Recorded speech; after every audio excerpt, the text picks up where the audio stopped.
In part 1, we uncovered something most people never notice: that your morning affirmations are quietly losing a vote every single day to the offhand sentences and old catchphrases you don't even realize you're saying.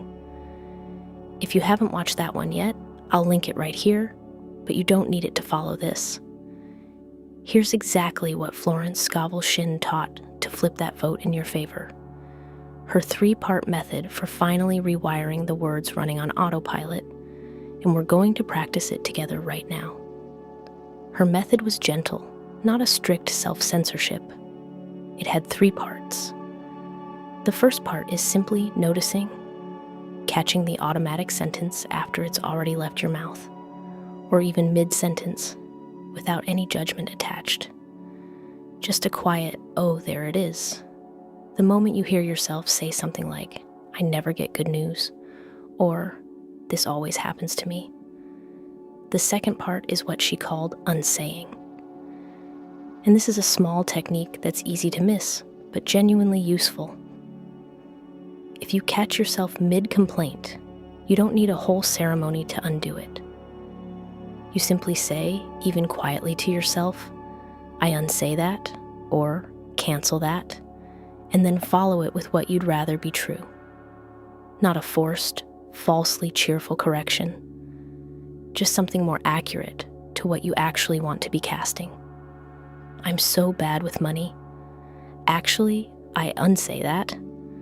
I'm learning to manage money well."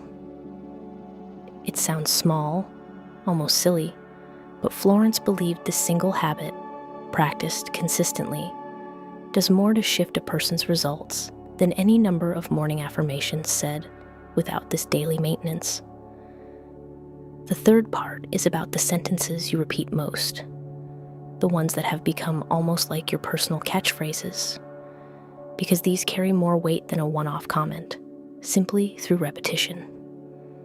If you've said, "I'm always the one who gets left out," for 10 years, that sentence has a decade of repetition and emotional charge behind it. Florence's approach here was patient, not instant.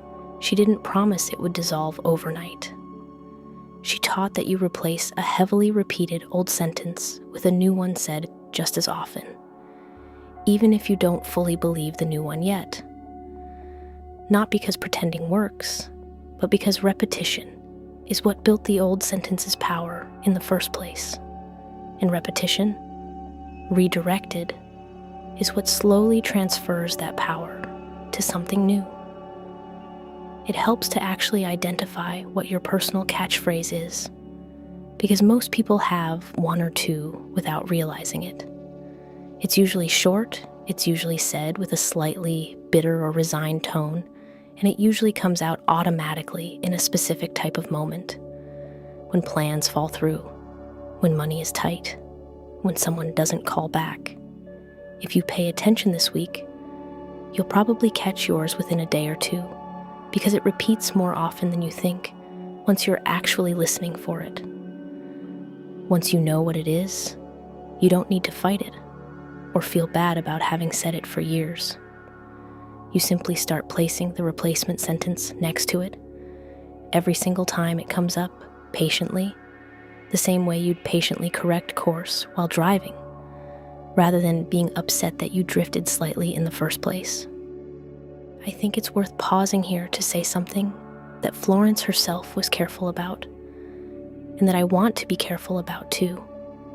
This isn't about denying real problems or refusing to acknowledge when something genuinely hard is happening.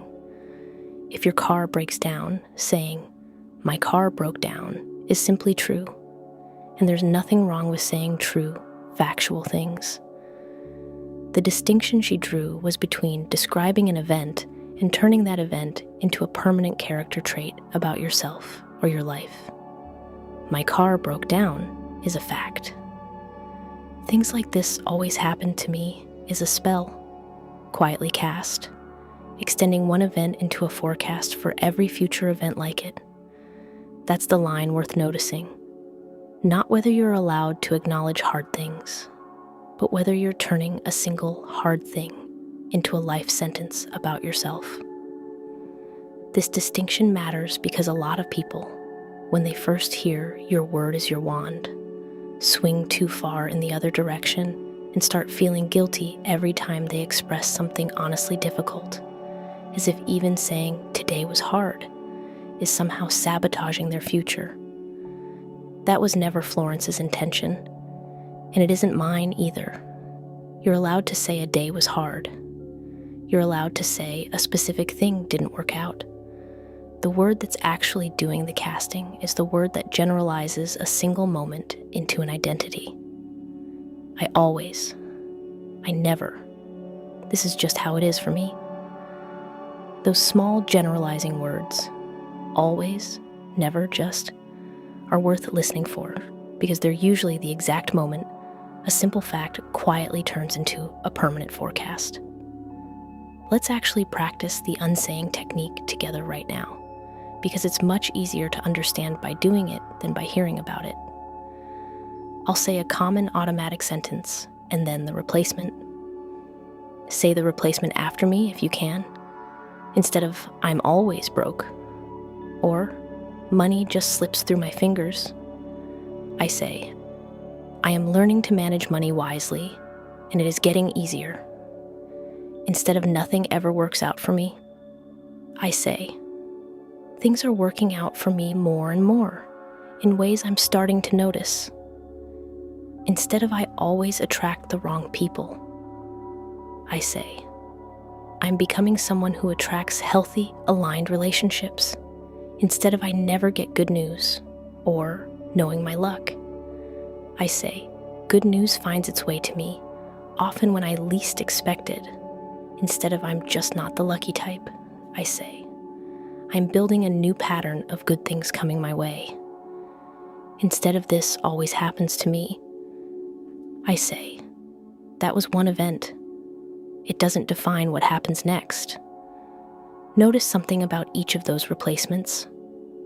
None of them are wildly unrealistic. They're not I am a millionaire out of nowhere. They're modest, believable shifts, phrased as something that's becoming true rather than something that's magically already finished. Florence actually preferred this kind of phrasing because a sentence your own mind can accept as plausible does far more work than a sentence so far from your current reality that part of you is silently arguing with it the whole time you say it. Here's what I want you to take with you after this video. Your word has been your wand this entire time, whether you've been using it on purpose or not. The affirmations you say in your dedicated practice time are real and they do matter, but they're not competing on an empty field. They're competing against every offhand sentence, every habitual complaint, every old catchphrase you've repeated for years without noticing. The goal was never to become a person who only ever says positive things and never acknowledges anything hard. The goal is simply to start noticing the sentences that have been running on autopilot and to gently, patiently redirect the ones that no longer serve where you're actually trying to go. You don't need to overhaul the way you speak overnight. And honestly, trying to would probably just create a new kind of self-consciousness that isn't the point either. Florence's teaching here was never about perfection. It was about awareness, applied gently and consistently over time. Some days you'll catch the old sentence before it even fully leaves your mouth. Other days it'll slip by 3 or 4 times before you notice, and that's fine too. Noticing on the 4th time is still infinitely better than never noticing at all. The wand doesn't require flawless use to start working differently. It just requires you to actually pick up on what you've been casting, more often than not, instead of never at all. Start today with just one sentence, the one you say most often, the one that's practically your catchphrase about money or love or luck, or how things always go for you. Notice it the next time it comes up. Unsay it gently and replace it with something a little more accurate to what you actually want to be building. That one small habit, repeated consistently, is closer to what Florence Scovel Shinn actually meant by "your word is your wand" than any single morning affirmation ever could be. If this made you think of a sentence you say often without realizing it, tell me in the comments what it is and what you're going to replace it with. And if you want to fall asleep tonight, with your mind settled in words that serve you instead of words that work against you, I have a sleep meditation linked right here that continues the same work while you rest.